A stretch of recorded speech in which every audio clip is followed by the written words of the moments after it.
we pulled the prompt of continuing a series. Now in February, I read On Wings That Bind. I read in February. And so continuing a series, I picked up The Bond That Burns, and immediately after, right, I think it was second week of March, came out The Wings That Bind. The Bond That Burns, The Wings That Bind. I don't know why this is making my brain confused. So I picked up both of these. If you follow me on TikTok or even I think on YouTube, I've said some stuff that this series feels so nostalgic, and I'm obsessed with the atmosphere. I'm obsessed with the characters in the found family. I need more of it immediately. And I loved book one. Again, book one felt so nostalgic. Head into book two, huge like plot amp up. You get so invested in like where this story is going. The Wings That Bind, you get that emotional depth in the characters. You get that emotional depth in the storyline, and it starts to remind you that like not every decision is black and white. Not every situation is black and white, and that this gray area is where we all kind of live in between, and the things that happen to us throughout our lives really shape us, and the characters that maybe we saw in books 1 and 2 we didn't fully understand, and in book 3 we start to get some more understanding of that, and it's so good. I was like, I did not expect the story to start taking these turns and to invest me this much, especially into book 3. I thought I was just having a good time. And then book 3 slapped me in the face, and I said, thank you, can I have another? And I am so excited for book 4 to come out. I believe it's in the fall. It was so good.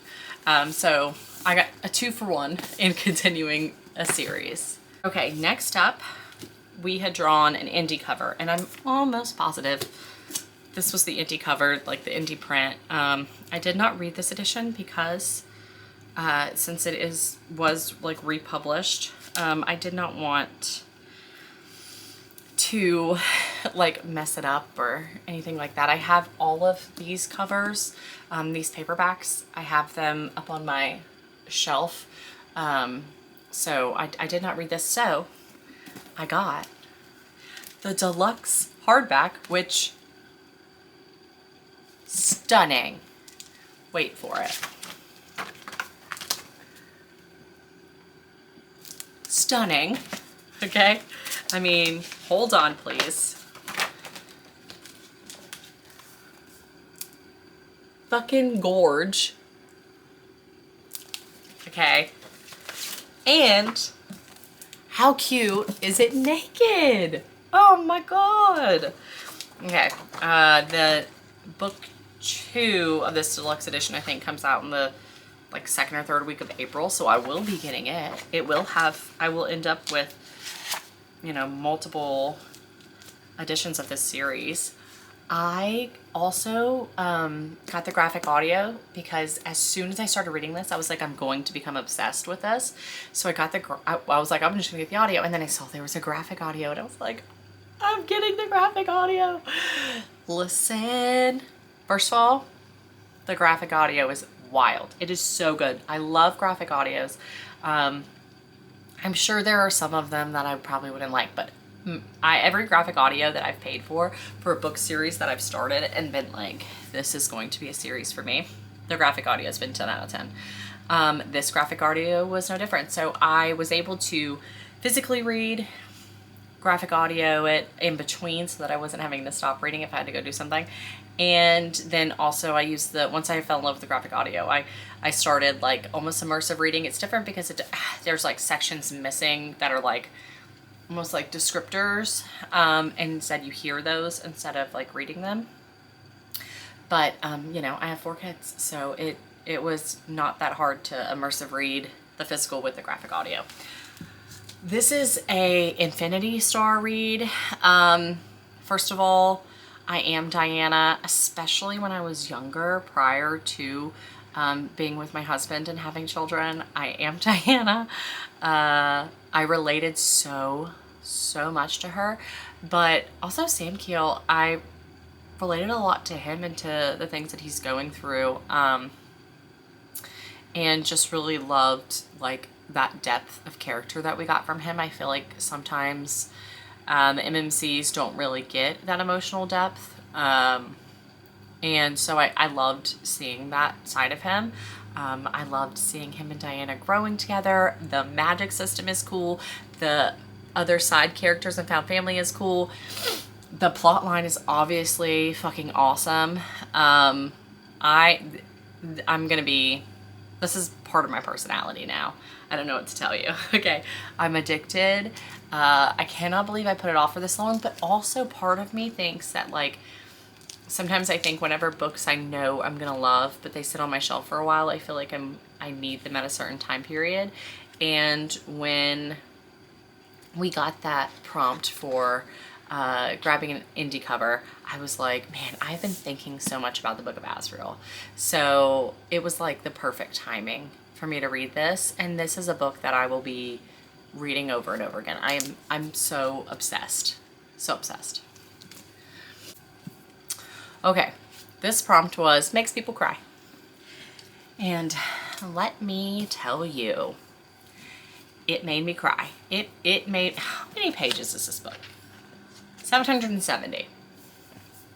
770 pages of crying is what I had. 770 pages of crying. I went through it with this book. I didn't physically read this one, actually. I read it on my Kindle and did the audio because I love the narrators that she has for this series. I don't even know how to explain, like, Joey and Aoife's, how I am so invested in them, and because of my own personal traumas and my own personal family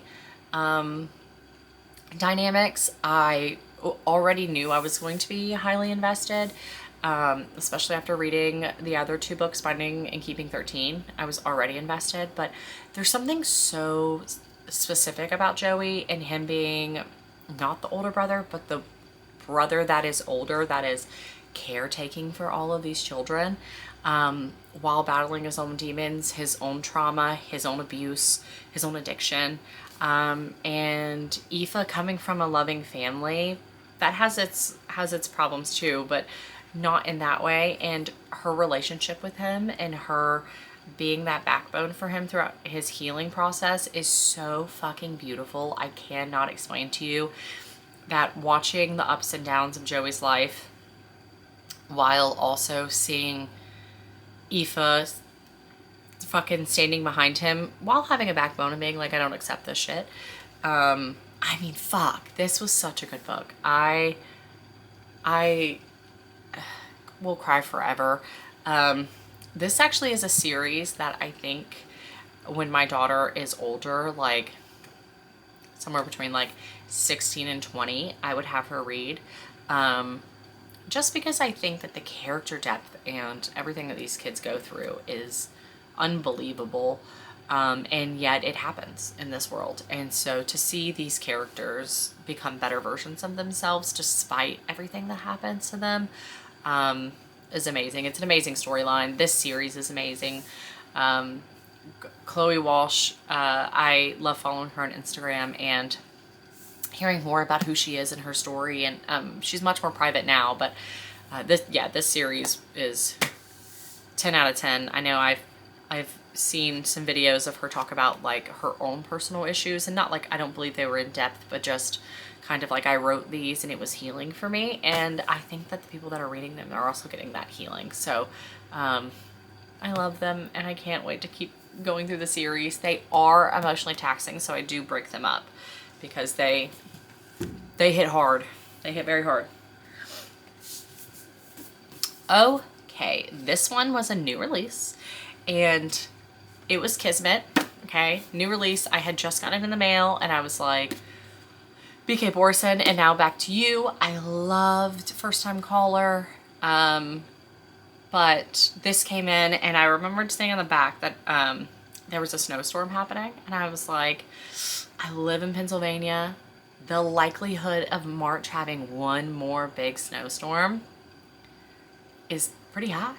So I set it aside and I was like, I'll read otherwise, and I'm gonna snatch it up the moment that we get that last big hit. And sure enough, we got a big snowstorm. It hit us, it smacked us in the face. It was gorgeous, and I fucking sprinted up the stairs to snatch up. And now back to you.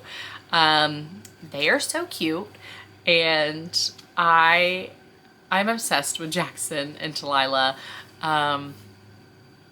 Their banter, their humor, and also like the kind of emotional depth and the things that they hide from the world, but we're willing to show each other. So cute and so great.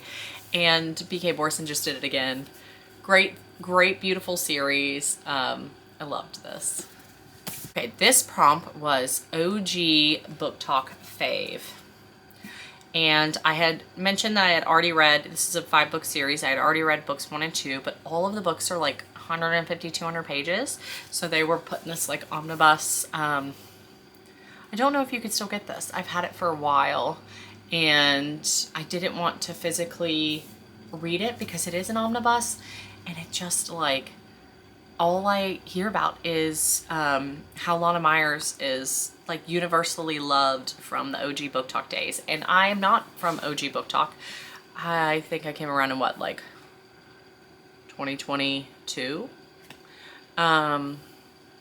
So I didn't want to physically read this, but then I saw that you could read it on Kindle Unlimited. So I did it on there. I go back and forth on canceling my Kindle Unlimited subscription. Honestly, sometimes I like cancel it, and then there's like maybe a series that I want to read, and so I grab it again. I need ebooks at nighttime for in bed. I need ebooks when I'm putting my children to bed, because I'm just silent support for them. Oops. I'm just silent support for them, so I read on my e-reader. I have a books, and then I have a Kindle, and I also use my Kindle app on my phone whenever I'm doing something, or I'm out in public and like I have to wait on something. I read on my phone. So I ended up reading it on Kindle Unlimited, and I binged it. I was obsessed. Lana Myers is everything that all of us girlies who have been in fucked up situations wish we could be. Okay? Now, when you get into book 4 or 5, where they go into detail about what happened the night that turned Lana Myers into a serial killer, it's so fucked. It's so fucked. And the whole storyline of like books 1 through 3, 4, you're like, you know, fucked up shit happened because you get glimpses. And then when you see it, like, and the author thankfully actually didn't make it more. And I believe this author passed away from colon cancer. I may be incorrect, but on how this author passed away. But they are no longer here with us. And seeing this be like people's like outlet for that anger and that revenge that you feel that you need was beautiful.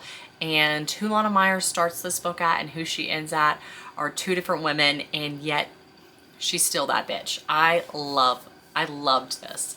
I actually messaged tons of people. I'm like, you should read this book. It looks crazy because it says 1 through 5. No, you should read it. You'll binge it so fast. It's so bingeable. The writing style is just like so conversational. There is another book that was not on my TBR. Okay. If you've seen any of my shorts or my TikToks, you know that one day in March, my husband was like, you should go to Barnes & Noble and like shop around and enjoy the weather and get a coffee and like whatever. Like he was like, you know, we have 4 kids. Why don't you go take a moment? And it was on him. And so, yeah, I was like, I'm actually going to, because I do have a really long physical TBR, I was like, I am going to only pick up 1 book. I'm not going to go in there and say like, oh, I need this one and I need that one because I've seen or heard or da-da-da. I wanted to challenge myself to only get 1 book at the store. So I walked all around for an incredibly long period of time. If you've seen the video, you know, I got Direbound. Okay?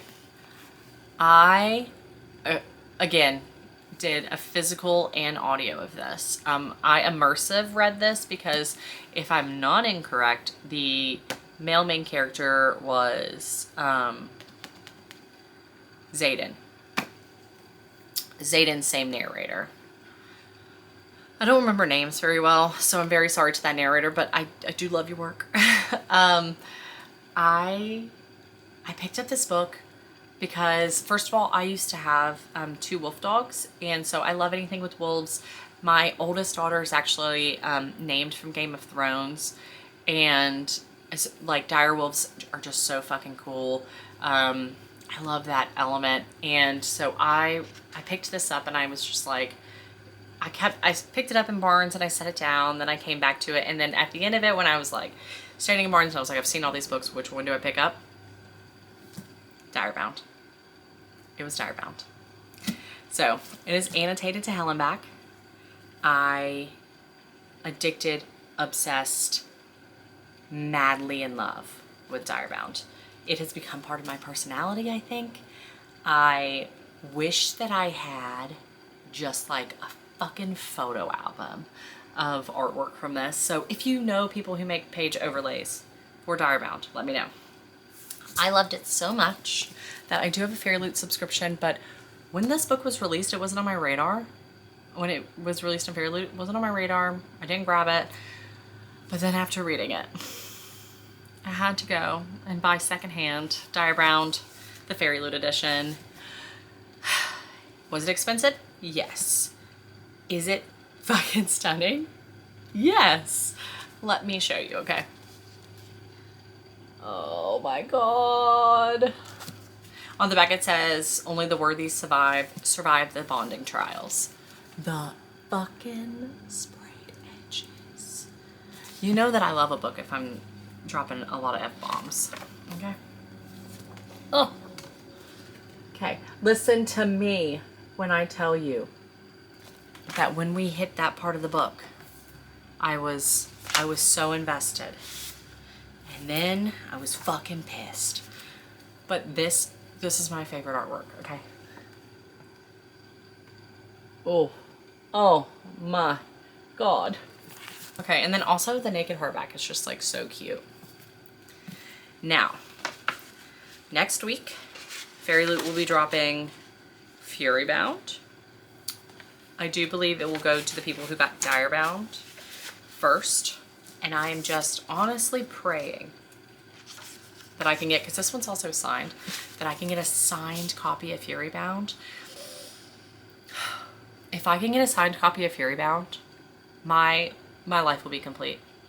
That's how much I love this book. That's how much. I could probably reread Direbound right now. I just was like, yep.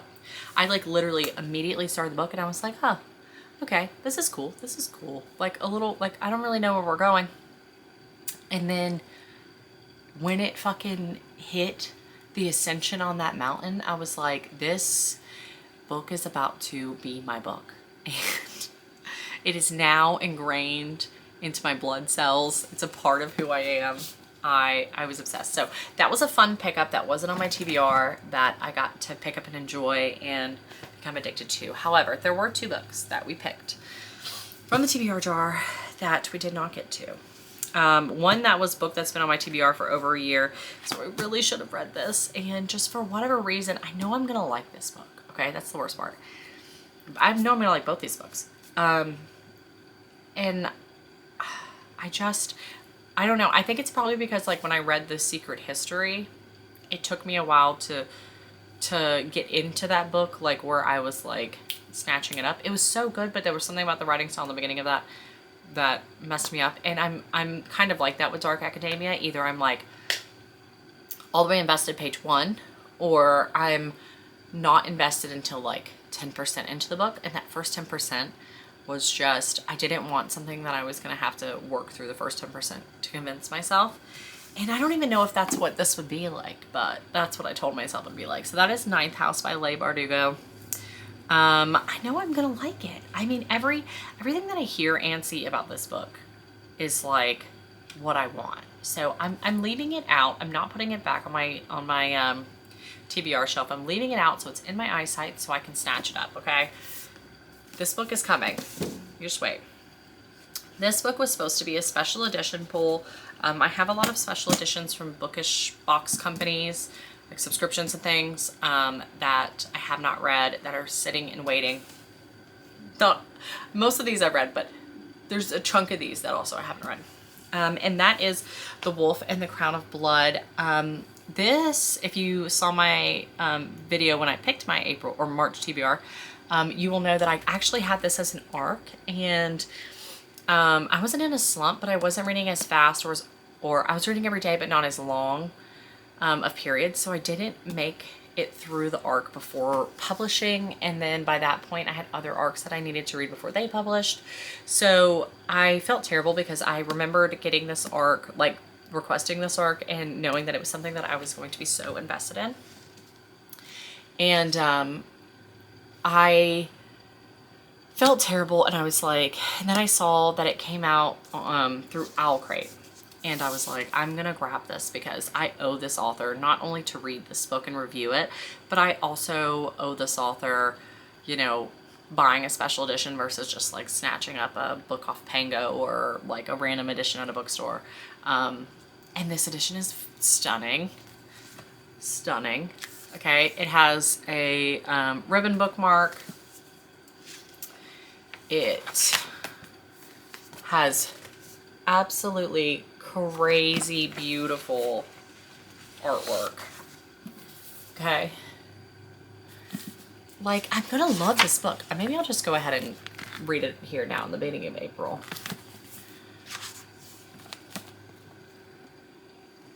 The sunshine's trying to distract us. It has a letter from the author, and it is signed, and I just know I'm gonna love it. Like, for those who have always pondered the question, if villain bad, why villain hot? You know I'm gonna love this book. That's it. This is the next book I'm reading. I'm also leaving this out. It's the next book I'm gonna read. Look at the reversible dust jacket. Like, are you kidding me? Why have I not read this yet? I don't know. Last month was crazy. Like, I read through almost all of that TBR, got my arc read, and then I got, you know what it was? I got sucked into Direbound so hard. Like, I was like almost reading it slow just because I was like, I want it to last. I was, yeah, so many of these I was just so, it was a really good reading month as far as like how many books I was just addicted to. So I do not have any DNFs. I do not have any books that I did not like. I have 2 God tier books, which is the Book of Azrael and Direbound, hoping that the series stays God tier for me. I have the Bloodwing Academy series that is now somehow nostalgic, even though I'm in my mid-30s, but it feels nostalgic. It makes me feel like I'm 18. And I have 2 books that, you know, made me feel so crazy emotionally invested and were healing traumatically for me, and I loved them. And then we had an F1 book. Like, March killed it. March was a great month. So that was 1, 2, 3, 4, 5, 6, 7, 8, 9 books. 9 books in the month of March. Hell yeah, nice reading month. I will now go pick my April TBR, and this is going to be book 1, okay? Yeah, let's go pick the TBR.